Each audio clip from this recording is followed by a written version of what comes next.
ole amasa in unaw sadelo ngai tatu sakle tang sim le mara hai pu pu in rengin pam sunday dit sakna chi bai ka buk chewani manipur ground report voisu na e hit thei hai ang report ei hung pek nok dingani amasa in voitu jingdar ku vela in thokhan Meitei arambai tengol hai abik takin Bisnupur unit Bisnupur district sunga arambai tengol unit hai chu moiranga anin hor khoma hitakahin thangting tlang kai dinga ama in thoka anlo pung angkha sunzom dinga hungin hor khoman na nipui khoman tam le ani chung lai chun chanchini lo hit dan angin Meitei arambai tengol hai le Meitei tuwa CSO porhan ran hai hin tu ta ma khom khan Manipur Governor Ajay Kumar Bhala Kuma thangting tanga le kopuru tanga kan lon mi phal pek la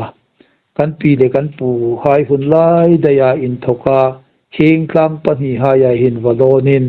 in thoina kan nei lakana sang hi som hi pathum kuman thokin hing tlang pani haya hin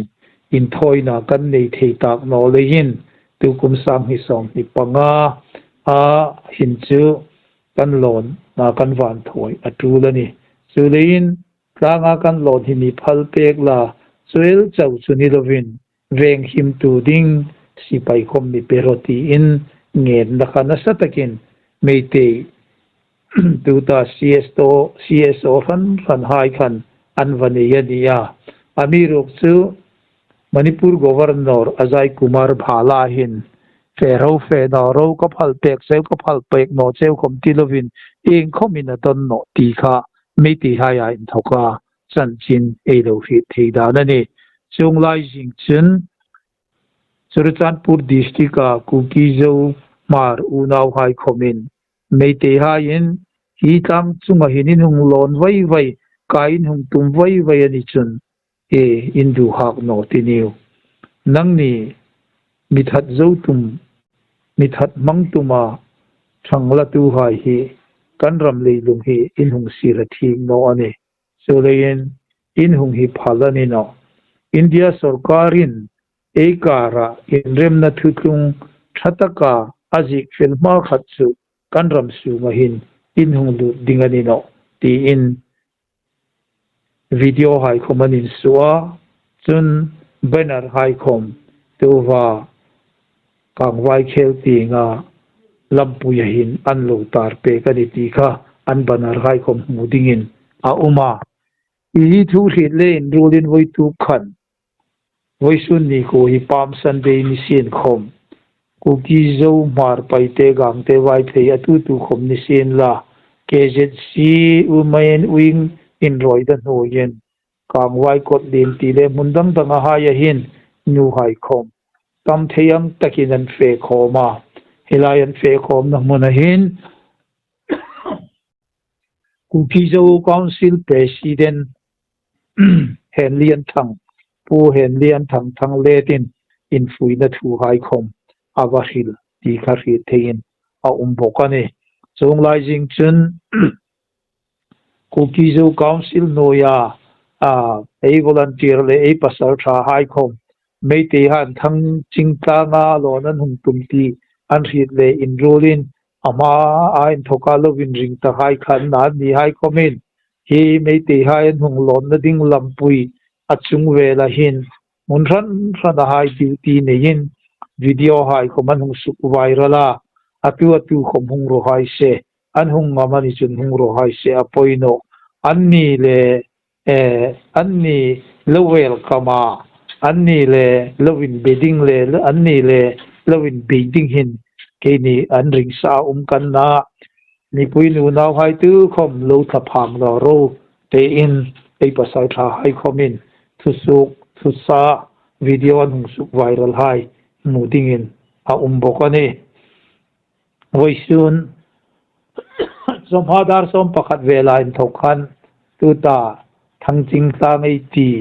achung le vela hin helicopter pakhat vungin avungkula e kom hi tudang nilovin Meitei hain helicopter a in thokhin e duty dan hai le e dan hai enti tlai dinga an hungin vungtir mitang e dingin ring a bokani tu hin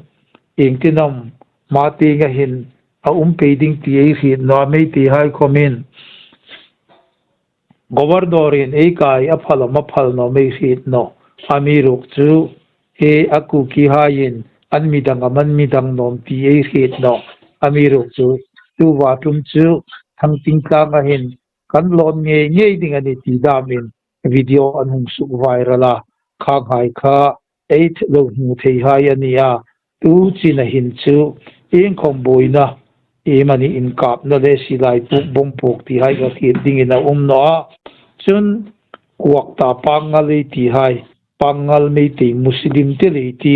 an ni hai tu ta kuak ta e ti hi pangal ha hi mitam thamve takan uma kuak ta a hin ka hin sul no chun in sang le sanga borve muslim pangal ha hian umani hilaya thalai de mi pui hai khomin hilai mun le se la hin buina tung no na ding in ti in duty an thove a tu ta kangwai phowak chawi khai tera khung trong laubi 80 hilai vel thei hin central force de security force hai khom e mani zat jet an duty ti kha khi thei ding in a bokani chun zani basak lai a chanchin pakadei hung pong tak Manipur Leizang Phai Thanlon subdivision Pherjol district sunga Leizang Phai khu nungak mangai nian pu gin suan hau gin suan thanganau nu rama thingpurna a lo suluya thattupa malsom singsun ama kha